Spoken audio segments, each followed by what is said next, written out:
Hi ha uns moments a l'any en què el col·legi és envaït per unes persones menudes, una mica golafres, però molt estimades. Durant les últimes festes de Nadal, els col·legiats van portar els seus fills i nets en dues ocasions. La primera, a la festa del tió.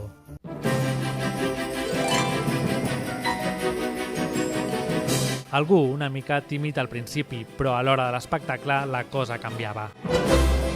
La llegenda del caganer va comptar amb uns actors, podem dir, especials. Després va ser el torn de fer cagar el tió.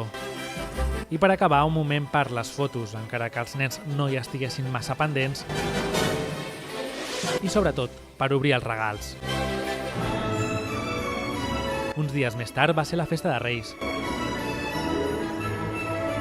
A la sala d'actes, aquesta vegada no es parlava d'eficiència energètica ni d'enginyeria 4.0. Els conferenciants eren unes titelles. El públic més entregat que de costum. I al final no hi va haver un torn de preguntes, sinó la visita d'un patge reial.